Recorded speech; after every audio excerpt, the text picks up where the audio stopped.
Hi, I'm Alfred Weber, and we're with Leuren Moret, and we're breaking in before our regularly scheduled update um, on the Fukushima global tectonic nuclear war with these very alarming developments. The latest forecasts show that all of California is under a radiation threat on April 6th and 7th. Um, and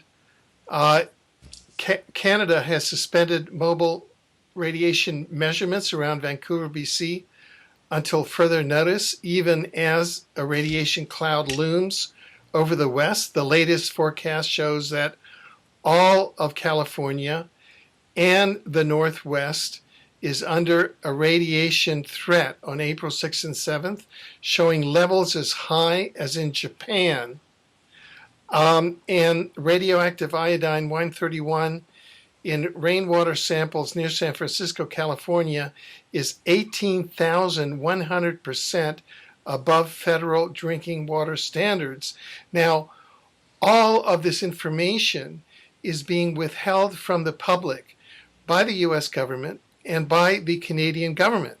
So we have an ongoing false flag operation on the order of September 11, 2001, the 2005 Katrina hurricane, and the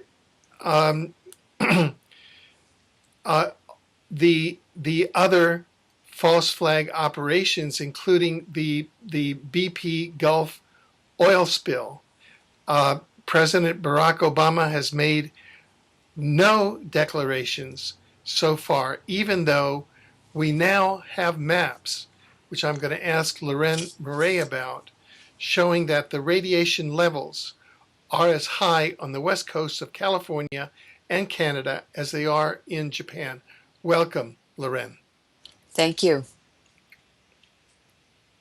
Yeah, Yes. These maps are astounding because they show that the radiation now hitting the west coast of the US, and in fact on April 1st and 2nd, the Midwest are as high as the radiation levels in Japan. And as viewers will learn later on in this interview, scientists have now declared the northern one-third of Japan uninhabitable and recommended that it be evacuated. That's correct. And what is happening is that radioactive particles and particulates and gases and liquids released from Fukushima are being transported across the North Pacific, and then they're moving down the Pacific coast. What these plumes and clouds are made of are billions and billions and billions of radioactive particles like this. This is a submicron particle with alpha tracks coming out of the center, and depending on the half-life of that particular element that forms the nucleus of this, or the particulate that's lodged in the tissues, these tracks represent, under the right conditions, a cancer, each one of those. It's a terrible, terrible hazard. It's a terrible situation. It's extremely serious. And eventually, the diseases and illnesses around the world will be even worse than Chernobyl. The rates will be higher because the amount of particulates and these fission products that were in the spent fuel rods, and we now know that 3 pools of spent fuel rods blew up. This is what is being transported across the Pacific and around the world. If you look at maps of monitoring stations around the Northern Hemisphere, each day more and more stations are reporting detections of the Fukushima radiation. And it's now gone as far south as Colombia It's close to the equator, and eventually it will pass across the barrier. There's a kind of a barrier at the equator around the world that separates the northern hemisphere and southern hemisphere air circulation. So there's nowhere to hide. There's uh, there's no way to stop it. There's no way to turn it off. Now, so that is it correct as these maps now show? This is being recorded on Monday, April 4th. That apparently on April 6th and 7th, levels as high as Japan will be hitting all of California as well as the Northwest, Oregon, state of Washington, and the west coast of Canada. Yes, and any map or dispersion pattern for a particular isotope, like iodine 131 or xenon or plutonium or whatever it is, represents in reality over 1,300 radioactive isotopes that are fission products from the fissioning of uranium and plutonium or plutonium. So we're not just looking at plumes and detection levels of iodine 131. That represents over 1,300 isotopes. And this is a nuclear war, Alfred. It's a global nuclear war that is in the northern hemisphere now, confined. But within a year, it will be completely mixed globally in the entire atmosphere of the whole planet. And all living things will be affected, the bacteria, plants, animals, humans, everything. Um, the fish in the sea, the whales, it's everyone, everything is being poisoned. The terrible danger is, or the severity of the nuclear war depends on the weather. So where it rains out or where snow collects radioactive particles on the sharp edges and the pointy tips of the snowflakes. That's even a more efficient scavenger of radioactive particles. It'll be in our rivers, in our lakes, in our oceans, and wash up on the shoreline, where these particles are lofted into the air. Well, now, we had, as we'll learn further on in the regularly scheduled program, Dr. Chris Busby and another eminent Project Manhattan scientist both have stated that the northern one-third of Japan is uninhabitable and should be evacuated based on the radiation levels there coming from the Fukushima plant. Now, if we have these radiation levels now coming over California, the Northwest, Oregon, state of Washington, and the western part of Canada, does that mean that this land will become uninhabitable and must be evacuated? This is not going to be evacuated. Hawaii is not going to be evacuated. The same thing is going to happen globally that happened after Chernobyl. And the countries where weather patterns rain out or snow out the radiation will have more extreme rates of illnesses and more intense cases or more advanced exposures and biological responses. But I'm sorry, ask me again. Yeah, i.e., if we're now being hit with as high levels of radiation as in Japan, Yes. which the Yes. maps are now showing, Right. does that mean that the western part of Canada, the Northwest, and California will become uninhabitable, and will it have to be evacuated? I would say no. It's going to be chronic, low-level exposure for many, many decades, and the results will be similar to the results from Chernobyl, where it really, really impacted the Russian economy and collapsed it. It ended the Cold War because Russia was a sick old man. The workers were ill, the productivity went down, and it had a tremendous impact on the economy.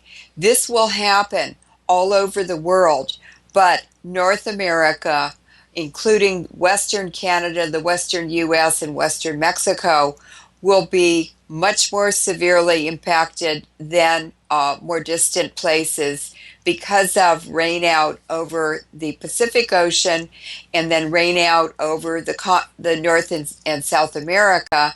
And then as it travels across the Atlantic, there will be much more rain out there.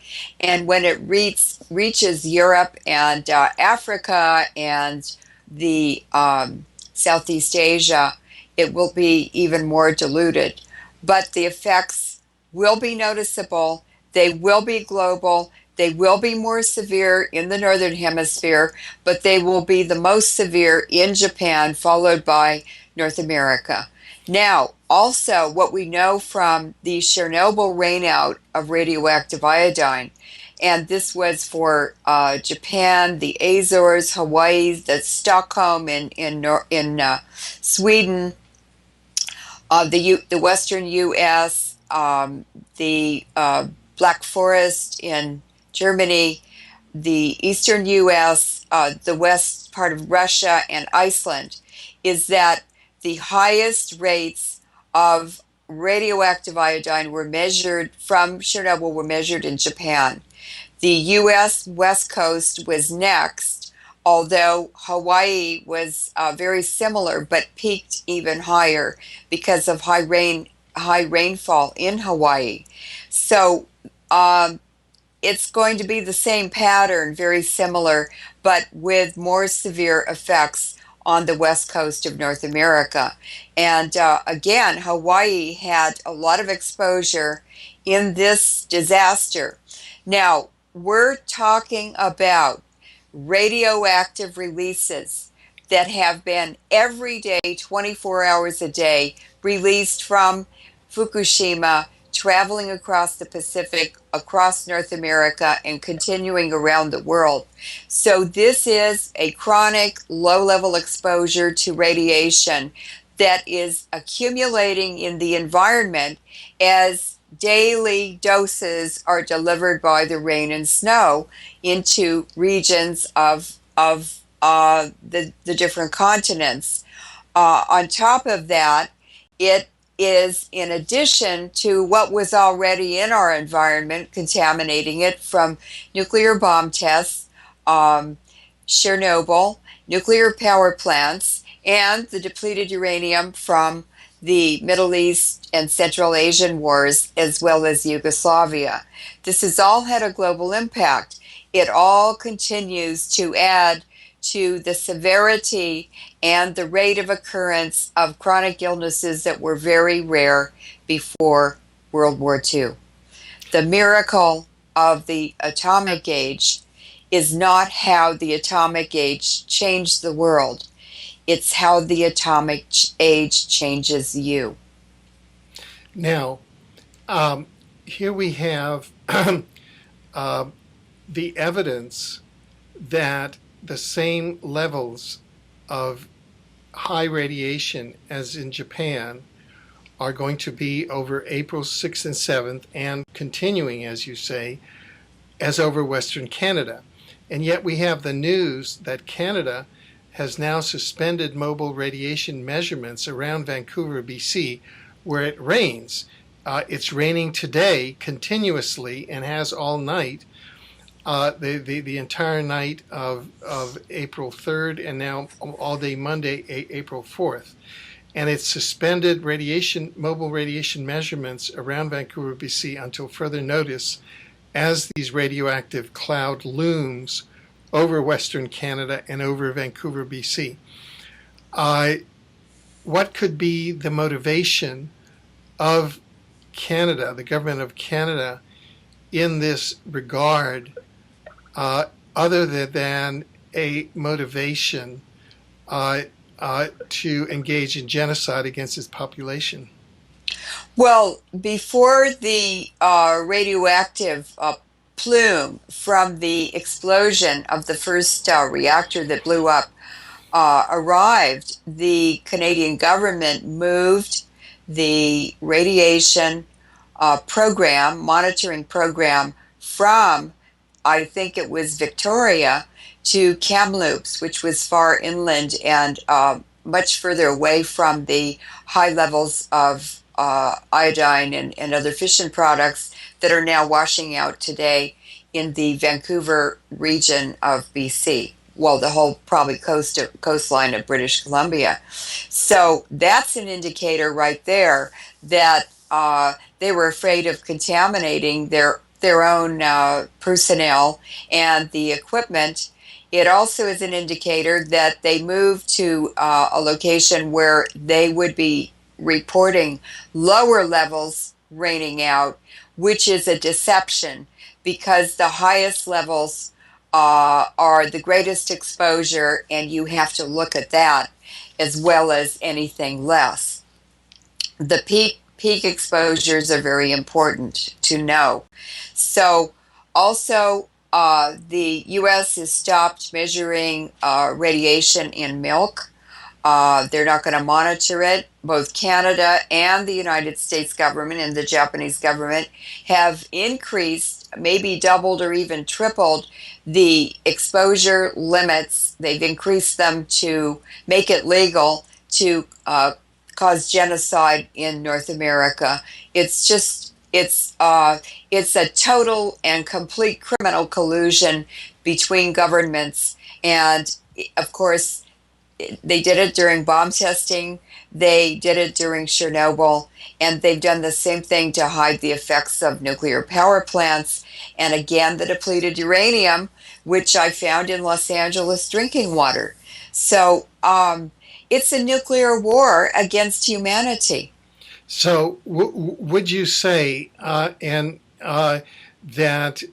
in your professional opinion, we have the collusion here of the president and the prime minister of Canada in this nuclear war against its population, in the same way that there was collusion in the 9/11 false flag, in the Hurricane Katrina false flag by the Bush administration, and in the BP oil spill by the Obama administration, specifically Barack Obama?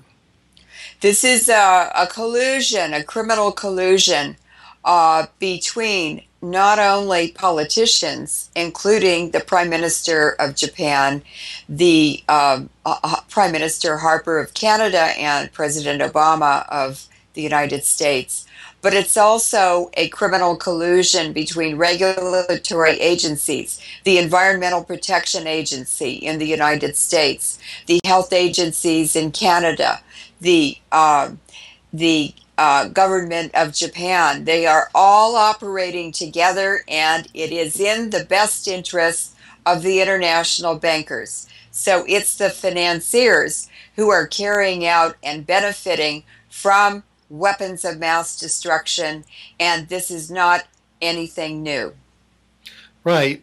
We're in the midst of an election campaign here in Canada at the national level for Prime Minister and for the National Parliament. It'll be held on May 2nd, 2011, and none of the parties, including the Green Party,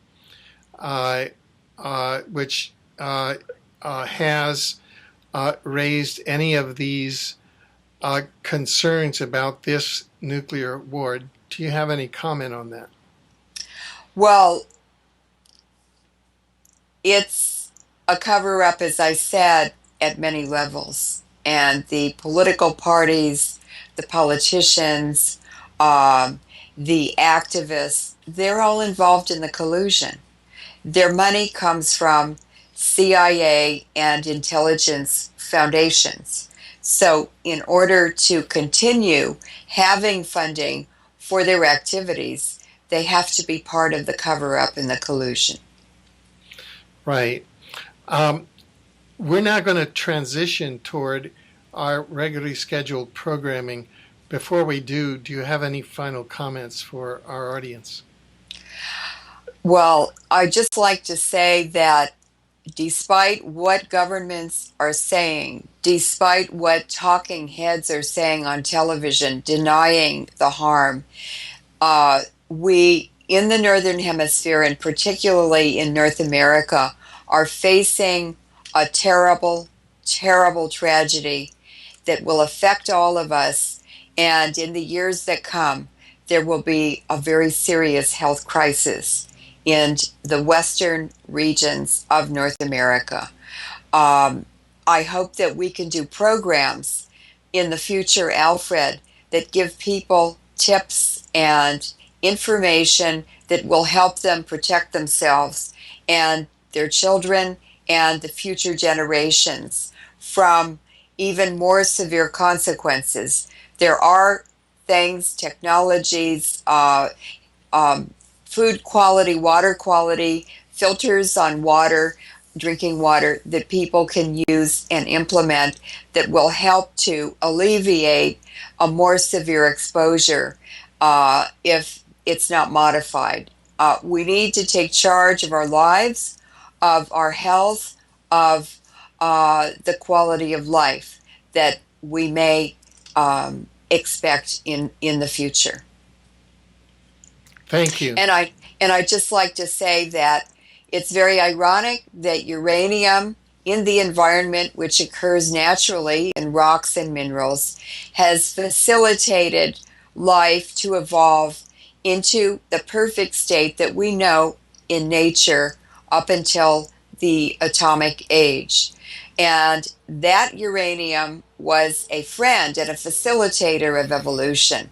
It caused creations that became positive and helped people and organisms evolve to changing conditions.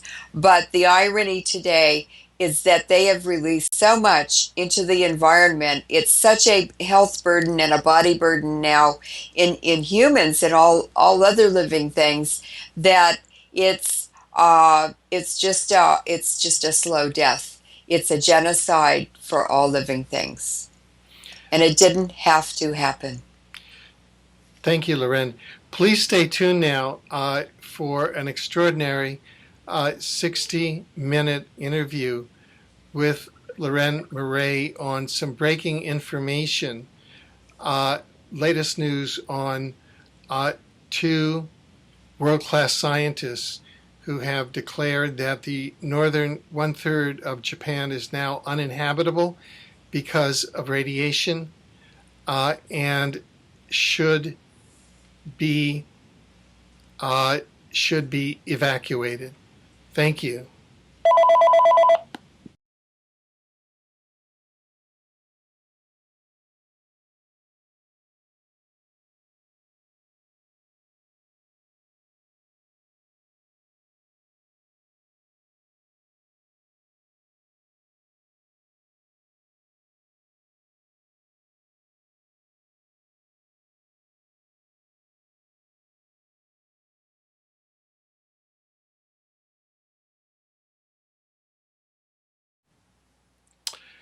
Hello, I'm Alfred Weber, and we're very happy again to be with independent scientist Leuren Moret in this ongoing update on the tectonic nuclear war that is being carried out against the planet. Today's update is being recorded on Sunday, April 3rd, 2011. And one of the major subjects that we'll be covering is that scientists have now declared the major third of Japan to be uninhabitable. and that it should be evacuated. We're also going to be covering the fact that major governments of the world are now engaged in a cover-up of the levels of radiation from this nuclear war, which is carrying out radiation throughout the northern hemisphere and, in fact, throughout the entire ecosphere. So it is now a false flag on the order of September 11th, 2001, if not beyond. Welcome. Thank you, Alfred. It's Leuren. always very, very interesting and a real growth process to do these interviews with you. I appreciate so much how much we've shared and learned together. You know, and also I would like to mention to those people who are watching, because some people have left supportive comments and some people have left negative comments, that there appears to be outside interference playing with the focus on Ms. Moret's camera and deliberately showing her out of focus. And this is a technical issue that we spent a lot of time trying to correct. We're going to continue to correct it.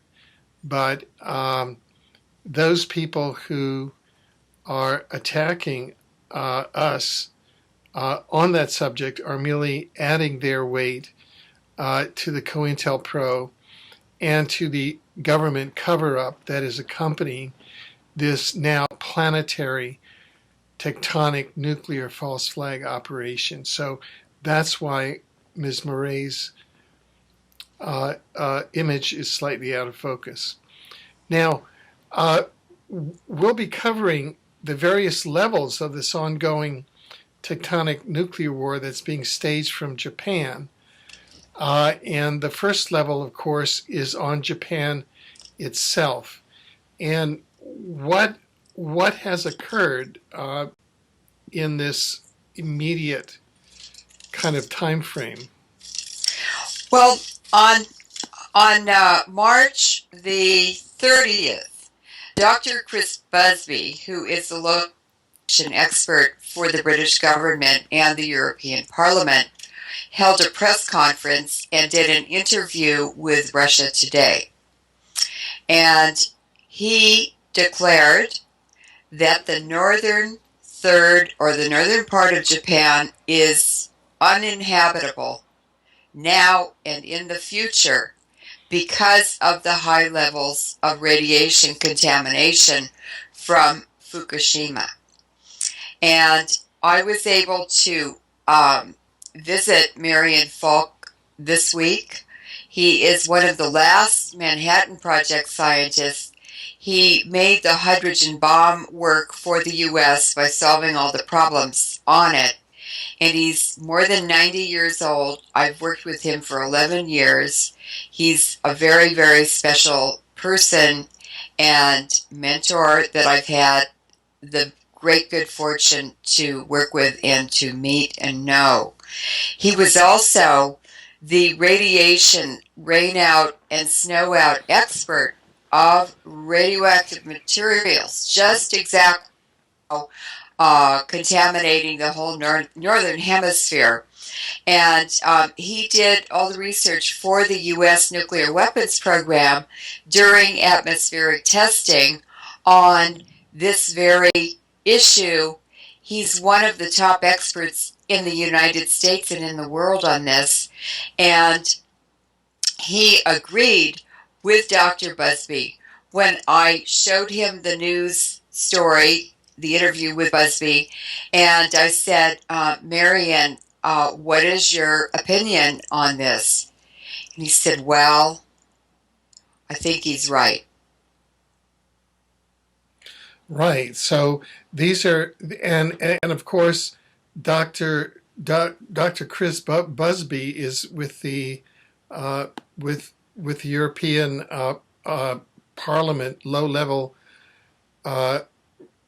radiation expert. He's with the Commission on Radiation Risk, and he has stated that, in fact, the the Fukushima event is more serious than the Chernobyl event. It is. And the reason is because, first of all, the Chernobyl reactor was smaller than just one of the Fukushima reactors that had the hydrogen explosion. There are 6 reactors at Fukushima. They were all in meltdown, and that started 90 minutes after the earthquake because there was no electricity to the plant for almost 24 hours. The two backup pumping systems, cooling systems, did not work because of sabotage by the Stuxnet virus or some malfunction in the computer commands and controls. The meltdown begins 90 minutes after the cooling stops. So these workers who were there tried desperately to get the backup systems, the diesel system and the battery system to work, and they just could not. Nothing would work. They finally got some backup or some kind of pumping working almost 24 hours after the earthquake and the tidal wave, the tsunami. But by then, the reactors had been in meltdown for almost 24 hours.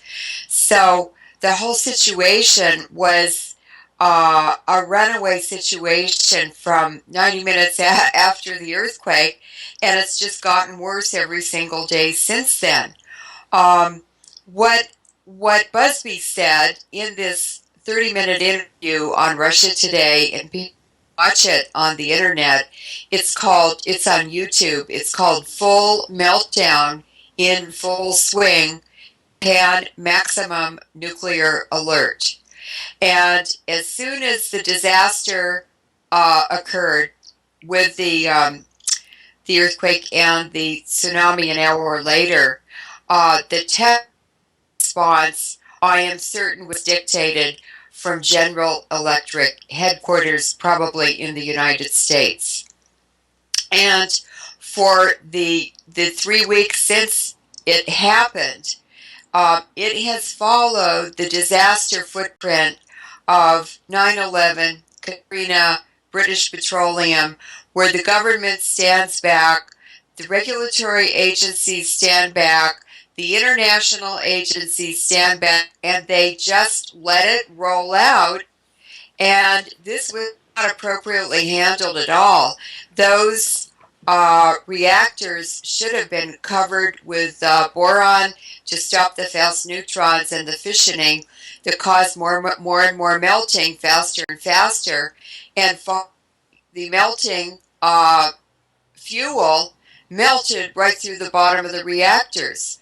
There was no, the fuel rods were ruptured, so when it did finally get water pumping, the water reacted with the fuel pellets that were exposed to air and caused zirconium and hydrogen to form. The hydrogen is very expensive. It collected under the roof of the building and eventually blew up. The cooling pools for the spent fuel rods were above the reactor, and the reactor rods melting, that was bad enough. And those are basically uranium pellets with some fission products that have formed depending on how long the rods have been in the reactor. But they're not nearly as radioactive and dangerous as the rods in the cooling pond, and there were 600,000 nuclear spent fuel rods in the cooling pond, 7 cooling ponds at this Fukushima 1 plant. and that represents millions of nuclear bombs. That would be released from millions of nuclear bombs. And so the Chernobyl accident, or that was a false flag also, was just one reactor smaller than any of these, and it was just the fuel rods burning and released into the atmosphere. This is 4 explosions with 3 reactor cooling ponds blowing the rods, the spent fuel rod, feet up into the air. And we don't even know what happened to those. We know how much radiation has been released, but it's thousands or even millions of times more, thousands of times more than what was released from Chernobyl. And already in the exclusion zone, the radiation level that has been measured and reported is 3 megabecquerels, 3 million becquerels per square meter. That's just the surface of the land.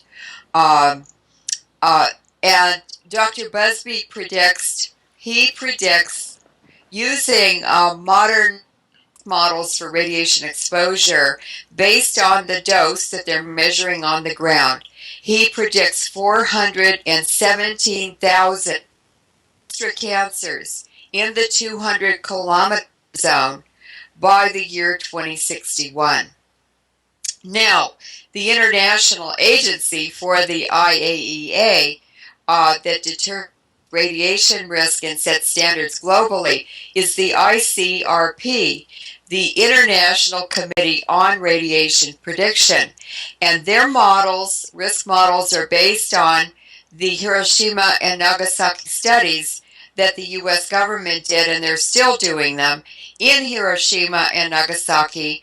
And those are fraudulent and faulty studies with a very poor risk model that estimates 6,158 new cancers because of Fukushima over the next 50 years. That's a much smaller number than the 417,000 cancers estimated by Dr. Busby using updated risk models based on studies on exposed populations other than Hiroshima and Nagasaki survivors. Now, that means that among the 2.5 million cancer cases in that population that normally occurs over 50 years, that would be the expected cancer rate before the Fukushima event. It means that in the ICRP model, the 6,158 excess cancers caused by Fukushima, which is what they estimate, damage would be invisible in the 2.5 million cancer cases that would normally be there, and it would make the impact of Fukushima even deniable. So this is how they dilute data so that they make the real harm disappear. And it's a falsehood. It's a trick of the nuclear industry and the nuclear regulatory agencies from the very beginning. But the cancer cases, increase in cancer cases would be very real and probably even higher than what the estimate. And this does not take into account the impact in terms of a huge rise in illnesses, a huge rise in infant mortality, a huge rise in birth defects, and a huge rise in mental illness. These cardiovascular disease and brain disease are the 2 largest increases in illnesses that are caused by ionizing radiation. And even now, apparently there was a statement of the government which came out on April 2nd, which asked the meteorological agencies in Japan not to report their data. Yes. And in fact, a university scientist stated that that was tantamount to national suicide. Tantamount to what? To national We're suicide. Yes, that's right. This was reported by AP in Kyoto's News Asian. It's in French, and members of the Meteorological Society in Japan were notified by the Japanese government that they should not report this special data and this special information on radiation levels and impact and contaminated areas to the public because it could cause a panic. And um, it's the same thing that's happened in Canada and the US. The government won't report what is really happening. And in California, in at least 2 counties right here where I live, the medical doctors were instructed before, which was on March, the day before the radiation arrived from the first explosion on the west coast of North America.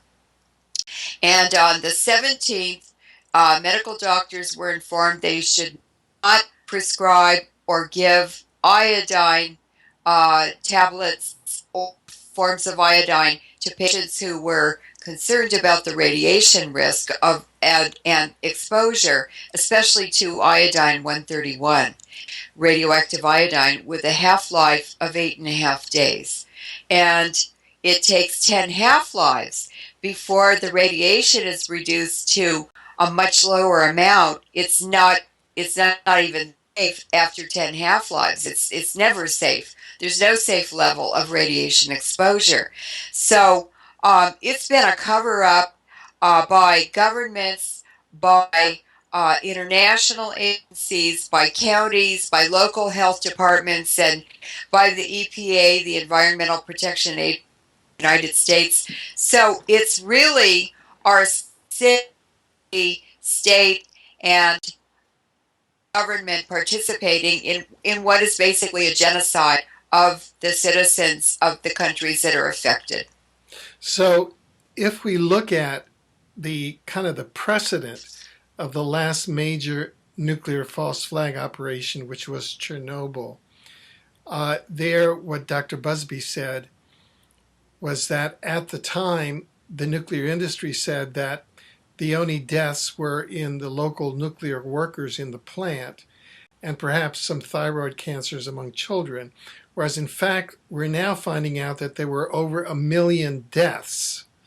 And in Japan, this is a much more serious nuclear event than Chernobyl, such that the deaths may be much larger than 1 million.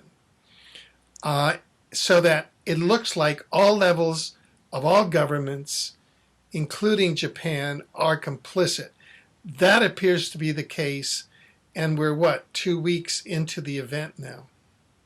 That's correct. Not only that, what they're even feeding people. It's ships are reluctant. Well, they're not even going into port in Tokyo because they're afraid of being contaminated. So contaminated ships from Tokyo have been arriving in ports in Europe and other parts of the world, and there's a great deal of concern over what to do about this. The whole northern part of Japan is contaminated. That would be where a lot of the food supply for the people who are victims of the earthquake and tsunami are located. So they're in temporary camps or some kind of temporary housing. I don't know where they are.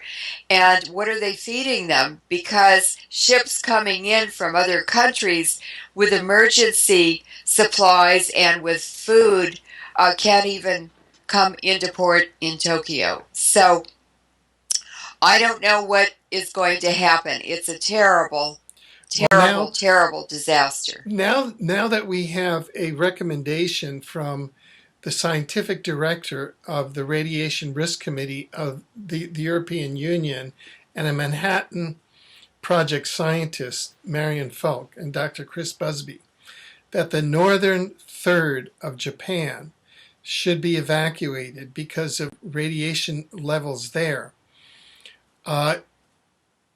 What is going to be the impact on Japan of that recommendation? Well, the United Nations has already recommended this past week, actually urged the Japanese government to extend the exclusion zone out further and evacuate more people. This is millions of people that need to be evacuated. And the Japanese government absolutely refused. This is typical of what happened after Chernobyl, where the most secretive and the most repressive governments were governments that were much more invested in nuclear technologies. Governments that were not in nuclear technologies responded much more appropriately, protected food supplies and what their citizens were exposed to. Can you imagine what the real cost will be of not responding appropriately now? For instance, a really good example is the huge increase in diabetes in the United States because of atmospheric testing and nuclear plants. And the project costs between $2 and $3 billion in today's money. The cost in 2010, diabetes healthcare in the United States was over $255 billion. And this is going to bankrupt Japan. Or the choice is to let people quietly die. Well, let me go on with a couple of questions. One is that there's been some talk about Japan going under the sea in terms of HAARP events. Is that any possibility at all? No. I'm a geoscientist with a very long career and background in the earth sciences. I've been in 50 countries. I've studied this tectonic warfare that they're using, and Japan is sitting at the junction for tectonic plates. Are all dancing around and pushing each other around, trying to do what they want to do. It's tremendous pressures and temperatures and a very, very dynamic regime on the edge of four tectonic plates. But Japan is an island arc. It's actually less dense material than the plates that it is perched on, and so it will not be subducted under China, or it's going to be plastered onto the coastline of China.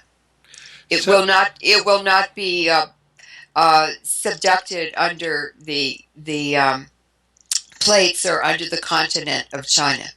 But to use an analogy, it could be drowned in a sea of radiation.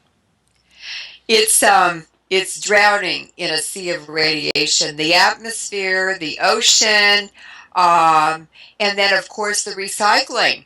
The Japanese current and the currents in the ocean, the great conveyor belt, it's going to pick up that radiation just like it picked up the Sellafield radiation in England, and it will carry it around the Pacific, around the Atlantic, and back and forth. It's a huge conveyor belt that actually controls climate. It carries heat all around the world, and it's much more powerful and much more heat than is contained in all the rivers of the world.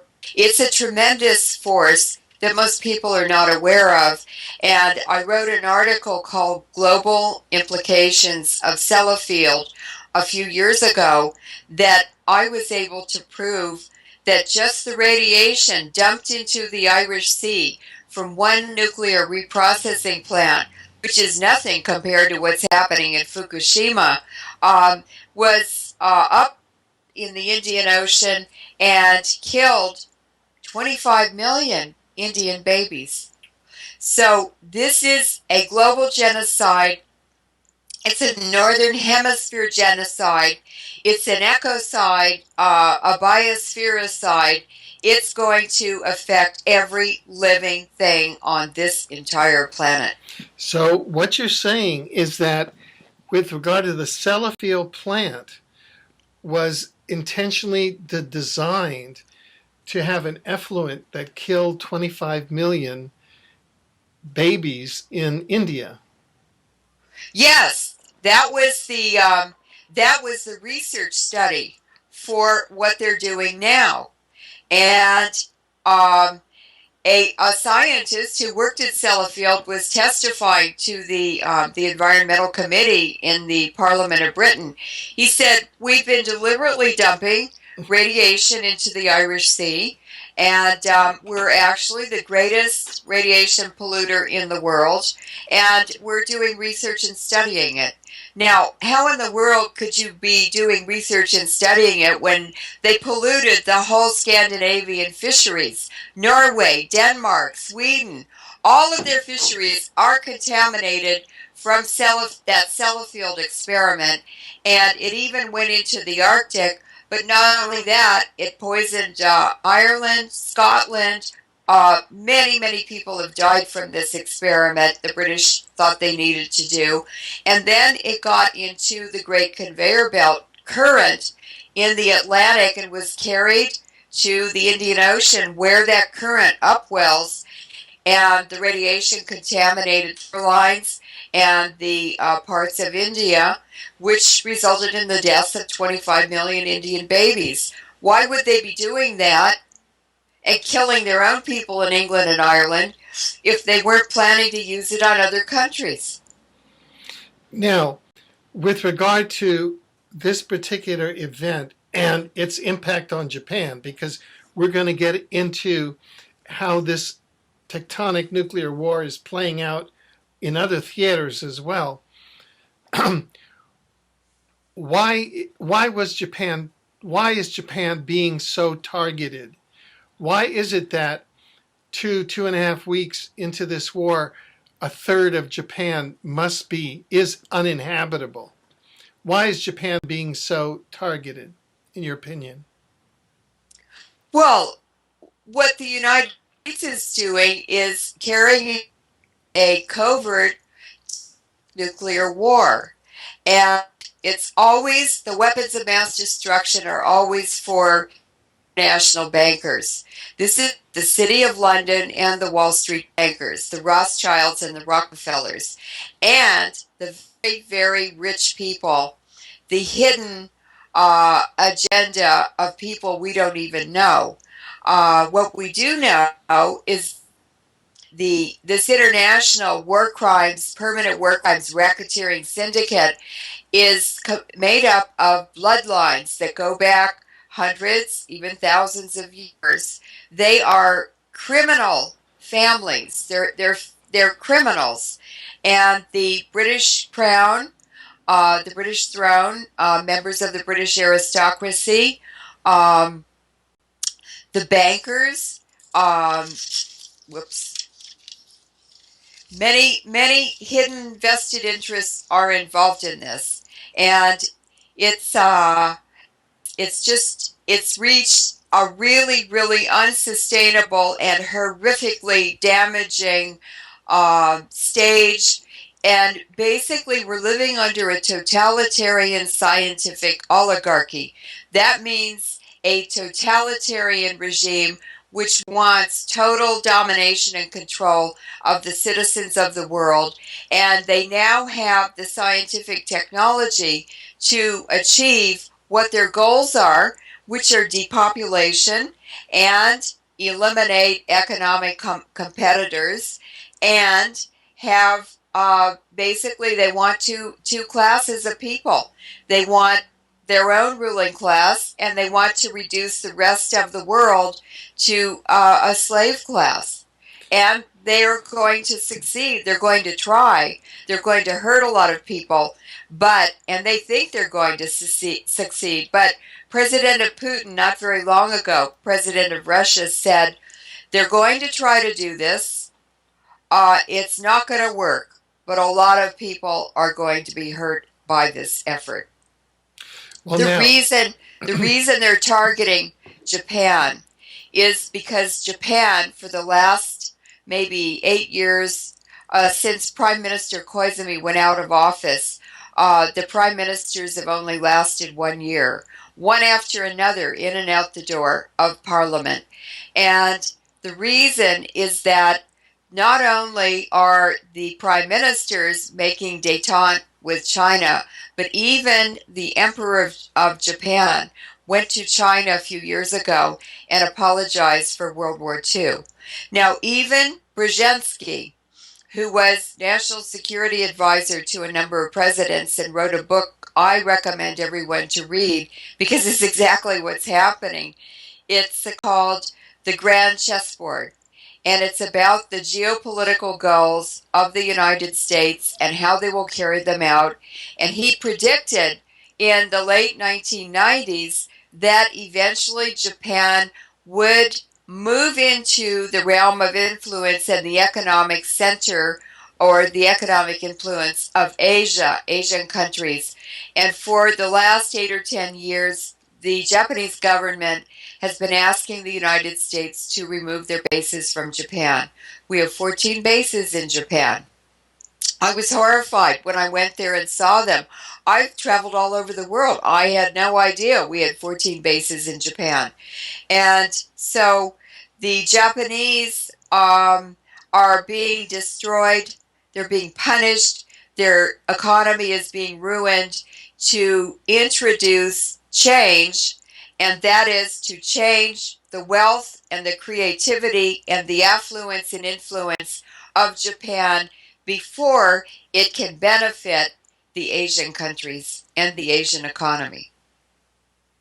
but they're virtually destroying the genome of the future Japanese generations. Yes, yes, If they are certainly doing that. But they, like, just like England, they destroyed the American future, the American genome, the mental ability of American children with nuclear bomb tests. I think it was deliberate.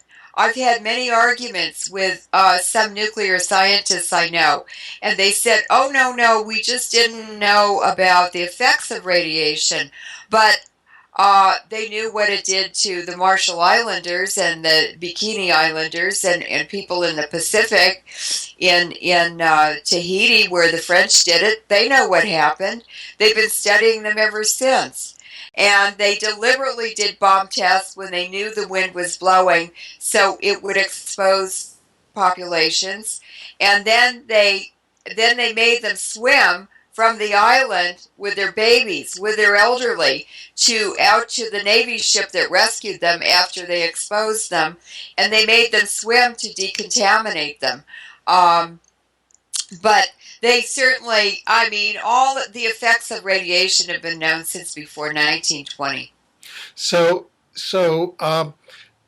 briefly, then you can say that one of the tactical reasons for Japan as a target of this war is because Japan was demanding that those bases, which were bases of the New World Order, in essence, be pulled out. And also, Japan was threatening to pull out as an economic asset of the New World Order. Is that correct? Of the Western bankers, yes. And so, in order to minimize the benefit that the Asian regime would have from the additional support of Japan, they're willing to destroy them. And I don't see any difference between this and what Israel's doing to the Palestinians and Lebanese. Okay. Now, before we go and switch over to an update on the nuclear war, on its effect on North America, is there anything further you'd like to say about Japan? Yes, I just would like to say that this is something Henry Kissinger said a number of years ago. He said, "He who controls the food controls the nation. He who controls the energy controls the region. He who controls the money, the world money banking establishment controls the whole world." Well, they have control of that. And all these wars in Yugoslavia and Central Asia and the Middle East are about pipelines and about oil and gas supplies. And so that's what they're doing. They're trying to stitch up control of the pipelines and the oil and gas supplies. And at the same time, in the U.S. Congress and in the U.S. government, energy decision makers are eliminating alternative forms of energy, such as coal, so that they're moving towards an energy environment or supply regime, only oil and gas, the really viable forms of energy, and they're doing that to eliminate competition because they'll have control of the oil and gas supplies. Now, the food, that is very interesting because what they've done is poison the food baskets of North America, that is Canada, the United States, and Mexico. The western coastal areas of North America are where most of the food basket is for those countries. They've just contaminated all of it with radiation that will last for thousands of years even. It never goes away. It has to decay, and a lot of these isotopes decay into more radioactive isotopes. So it's like starting a machine gun, picking up a machine gun and shooting one bullet. You just can't stop it. It keeps shooting bullets. There's no way to turn it off. There's no way to clean it up. And it respects no borders, no socioeconomic class, and no religion. It's going to kill everyone, every living thing. It will affect all of them. So, as this disaster cascades and the dairy products, the drinking, the food sources are all contaminated, public health and the health of the environment will decline. The way I started realizing the impact of radiation is that I started mapping disease. And I found the highest diabetes increases and deaths were in the same latitude as the nuclear testing in the northern and southern hemisphere. So what we're going to look at in decades that are coming is that this radiation is through the environment. It's going to wash up shorelines. Nobody even knows it's there. Nobody will even realize that this a gift of at Fukushima, but it will certainly continue aiming, killing, and causing long lingering all over the hemisphere. But we also know today, or yes, the first report of the Fukushima disaster, the from Fukushima was reported in Colombia, South America. It's already past the hot area at the equator. It's penetrated that, and it's now headed for the southern hemisphere. Right. Which so let's segue, and we have about 20 minutes left in the segment now. So I just want to pace ourselves. Let's segue to an update on what's occurring with regard to the radiation war on the west coasts of North America and Mexico. Well, the level now are higher than reported or indicated. Governments, the U.S. government, in fact, the levels of iodine 131 in Francisco drinking water were reported to be 1,000 times higher than Environmental Protection Agencies for iodine 131. water.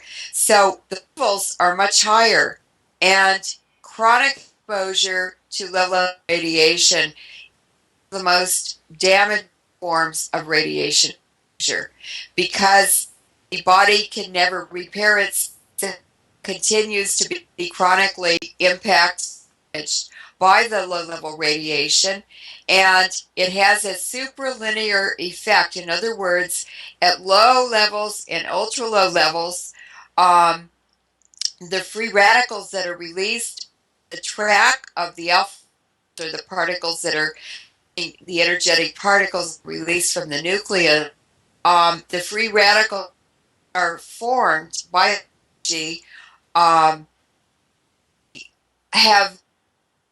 to pull each other out when very, very low radiation in the body. If you have higher contamination radiation, those free radicals can run into each other and pair up and neutralize each other. But when the particles are very scattered and far apart, we have to steal from molecules that make life possible in the cell, and they make the cells dysfunctional. They proliferate out, damage the neighboring cells around that particle, and the damage just goes on and on. What's happening is the U.S. and the Japanese governments now are all raising the exposure limit or standards so that what we're being exposed to, which is excessive now under these new laws, be acceptable and legal. So they're just legalizing genocide is all they're really doing. You stopped measuring radiation in milk, or they're measuring it at all. Guarantee that it's going than during Chernobyl. So people listening should avoid products for at least a year. The medical doctors that as I said, have been told not to give the concerned patients iodine, which protects not only the thought, the cells in the body. There's no reported media. The government's completely complicit in the side. And what's Alfred is that Obama has said nothing. He hasn't even mentioned this disaster, but he took his wife and children to the Northern Hemisphere for the last 3 months since the disaster happened. Out of the nuclear war right now. I think it's horrible. Obama and the Prime Minister of Japan are determined by the nuclear power industry because they pump more money into elections and into political parties than any other single donor that participates in Japanese and elections. So basically, Obama is Rockefeller and a New World Order asset. So basically, what you're saying is that the behavior of U.S. President Barack Obama in this quake, in this tectonic nuclear false flag operation, has been essentially the same as his behavior during the BP Gulf of Mexico false flag operation, and essentially the same as the behavior of U.S. President George W. Bush during the September 11, 2001 false flag operation, and essentially the same as the behavior of U.S. President George W. Bush during the 2005 Katrina HAARP attack on the city of New Orleans false flag operation, i.e., they are facilitators and sort of compliance operators of the false flag operation. Yes, that's correct. It took, actually, if you really look at the events and indicate the sale of GE to Hitachi 4 years ago, why did General Electric suddenly be sold to Hitachi? There are all kinds of steps in planning and chess moves, and they have to have the right people in the right position in order to carry this out. So it's a long time to plan this. It's very, very strategic, carried out. I've I've watched the heart fingerprint on all of this, and what's really interesting is that the iodine levels that have been measured around the northern hemisphere after this disaster are, after Japan, the highest in Hawaii, and uh, over over Canada, the eastern part of Canada, and Washington D.C. and New York City was heated up, came a high pressure zone. It's in a perfect circle. How in the can a high pressure zone be in a perfect circle? And when you animated maps, contamination flow across these continents, it's flowing perfect around the margins of that circle. So they protected the executive, uh, the engine of the United States and Canada in order um, to protect the economy and the viability of but they certainly attacked and targeted the food baskets of both countries. Now, why would they do it to Mexico also? They are weakening all three of these countries in order to make it easier to implement the unification of North America, a geopolitical structure or unit that is exactly like the European Union, but bankrupting the European farmers, the Japanese farmers. They are forcing those very large populations to buy from Rothschilds, who now control large amounts of farmland in India, where they can pay farmers $1 a day and export food very cheaply to Europe and Japan, force them to buy the food because they don't have any farmers anymore. Now they're doing that, the same exact thing to North America.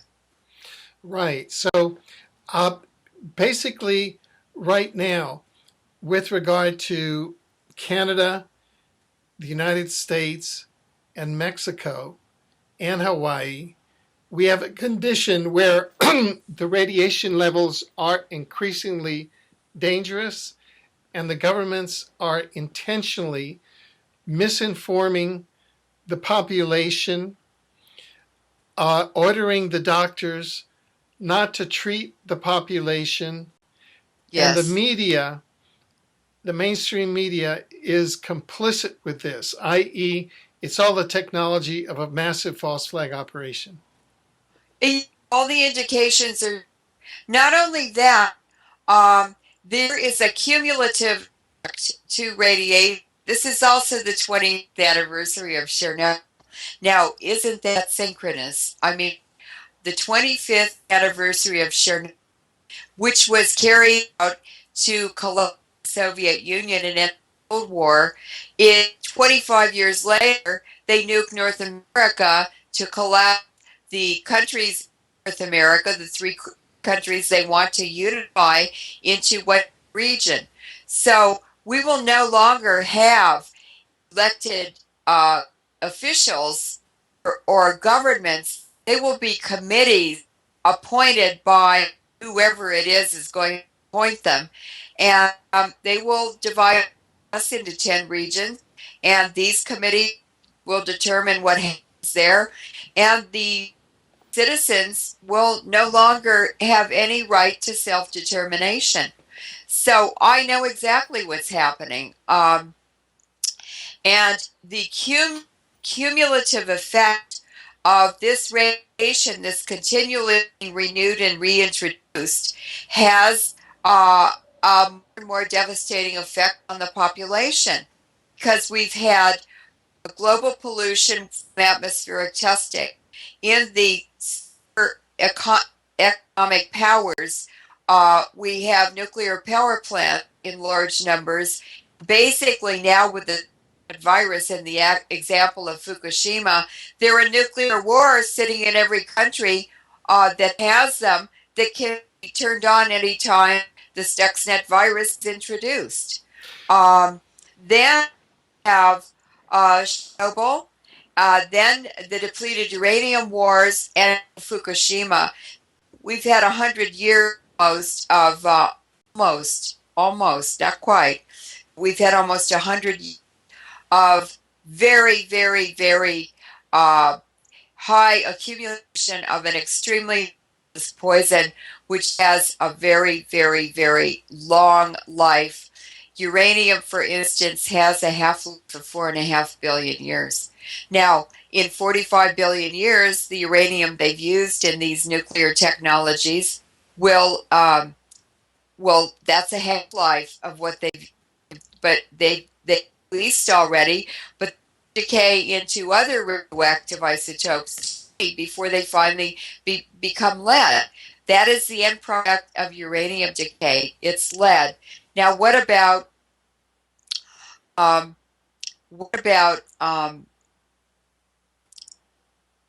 sorry, I've lost that. Well, The I have I have a specific question that I'd like to follow up here. We Yes, have one family that essentially controls the uranium supplies of the world and also owns the bulk of the land, or is the world's largest landowner. I think it owns over between a quarter and a third of the land on the planet. And that's the Windsor family, the House of Windsor specifically now. The major title owner is Queen Elizabeth II. And we had her son, Prince Charles, at the Katrina event in his Scottish kilt, kind of doing the sort of yes, Masonic presence there. And we had now Prince William detailed to the Christchurch, New Zealand harp event, to sort of, doing kind of this false civilian disaster concern. And I'm just wondering whether the so-called royal wedding coming up on April 29th, these things, of course, are planned in advance by a master criminal family, the Windsors, who are a satanic family, and whether or not that royal wedding is meant to be sort of a giant black magic ceremony on the radiating of the planet now with the Japan tectonic nuclear war against the planet. well, the satanic element is an essential part of the modus operandi of this international criminal cabal who's causing all this destruction to the planet just for economic gain. That's very, very well established. The one of the a very interesting book that I read is called Dope Incorporated, and this is a very thorough investigation and report on the international drug trade, which the people behind it are part of the aristocracy and the Queen herself of the British establishment. The opium wars in China and the destruction of China, a 5,000-year-old God. It's a world culture, a world contributor to tremendous things to humanity, and the British took it down, destroyed it in just a few years by turning a quarter of the country, 250 million people, into opium addicts. And this global dope incorporated economy centered in Hong Kong is it's running an economy, an illegal underground economy that's 5 times greater than the legitimate economy. And these people worship death. They're not Christians, they're not Jews, they're not Muslims in it. They are satanic people, and they worship the cult of Isis, which is the ancient Egyptian cult of death. And this is an indicator of how far back this philosophy of disaster capitalism has gone. It goes back to the money lenders in the Roman Empire, the Greeks, and all the way back to Egypt. So this is disaster capitalism, and they're using every form of electromagnetic warfare, pernicious poisons, everything they can use to destroy humanity. And I'd like to read what one of these people said in 1623. This is an indicator of where this philosophy, where this idea came from. This is from a book called John Amos Comenius. I'm sorry, that's the author. The book is called The Labyrinth of the World, published in 1623. This is City of London stuff. They were deliberating amongst themselves as to how they could give wings to death, so that it could in a moment penetrate everywhere, both near and far. And what does that describe better than anything else that I've heard but the effects of ionizing radiation? Exactly. Well, we have come to the end of the hour, and we'll have to leave it to our next update onto what the effects on, and I think that you just touched on it now, what the effects on humanity, in other words, this massive depopulation of humanity, and what the effects on the attack on the ecology, on Gaia itself, of Yes, this and radiation war. and this is basically the genocide of the whole human population, which had its roots in this labyrinth of the world quote. I mean, even before that, they were planning it. But basically, this Fukushima and related disasters are a depopulation plan of Henry Kissinger, the Rockefellers, Cecil Rhodes in the 19th century, and even Malthus, who was promoting in the 1700s the misconcept that there was a overpopulation of the world. They just want to get rid of all of us and grab it all. It's a huge global land grab. 85% of the world has nothing. That 15% that has everything, they want it all. Well, as one final question, because people ask this a lot and are asking this a lot of you.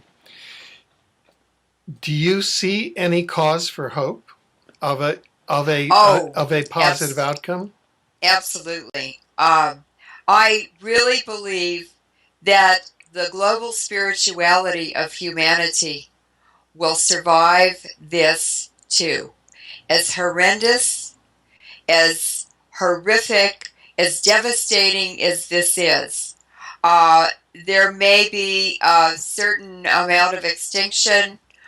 It's happened many times in the history of the earth. I can't believe it's humanity exterminating itself, but certainly it's not very welcome by most of humanity. But the people carrying it out are actually, they're not like us. They're sociopaths. They're psychopaths. They're mentally ill. And so I know that the spirituality of people working together around the world in quiet ways and not so quiet ways can overcome this. Oh, well, I'm glad that we ended on that note. Independent scientist Leuren Moret, we want to thank you for being with us with these updates on the ongoing tectonic nuclear war on humanity, on all living things and on the biosphere. And we would like to invite you back for future updates. Thank you very much. Thank you very much.